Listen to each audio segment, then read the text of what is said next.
Chers frères et sœurs, la Semaine sainte n'est pas simplement le souvenir d'événements passés, mais un miroir dans lequel chacun est appelé à se regarder en profondeur.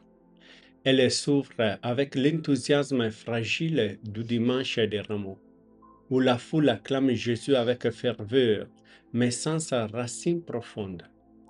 C'est une foi qui risque d'être superficielle, liée à l'émotion du moment. Cette dynamique n'est pas loin de notre expérience.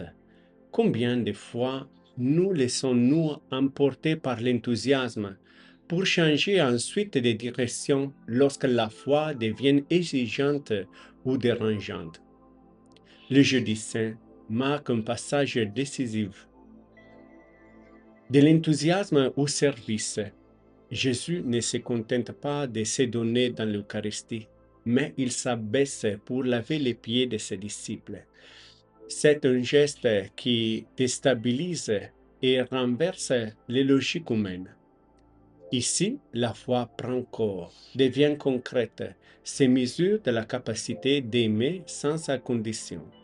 Il ne suffit pas de croire, il faut vivre ce que l'on croit, surtout dans les relations quotidiennes, souvent faites de petits gestes cachés. Le vendredi saint est le moment le plus dur. La confrontation avec la souffrance, l'échec, la mort, c'est le jour des questions sans réponse et des certitudes qui semblent s'effondrer. Devant la croix, nos fragilités apparaissent. Nous pouvons trahir, fuir, nier, mais c'est précisément là qu'une possibilité inattendue s'ouvre. Reconnaître, comme le centurion, une présence de Dieu même dans la défaite.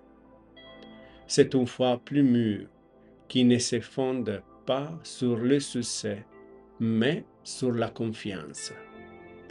Le samedi saint est peut-être le jour le plus difficile à vivre. Le silence.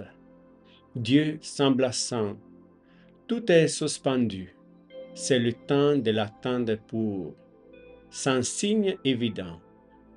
Garder la foi dans cet espace vide signifie accepter de ne pas tout maîtriser, de ne pas comprendre et pourtant continuer à espérer. C'est une dimension de la foi souvent négligée, mais essentielle. Enfin, Pâques, un tombeau vide, non pas un prévu évident, mais un signe qui demande à être interprété. La résurrection ne s'impose pas, elle se propose. Elle demande un regard capable d'aller au-delà de l'absence, de lire le vide comme une promesse et non comme une perte définitive. Dans son ensemble, la Semaine sainte trace un chemin qui va de l'enthousiasme superficiel à une foi authentique, en pensant pour le service, l'épreuve et le silence. C'est une invitation à vérifier sur quoi se fonde réellement notre foi, sur des émotions passagères ou sur une relation profonde qui résiste mais lorsque tout semble vaciller. Bonne semaine sainte à tous et à toutes.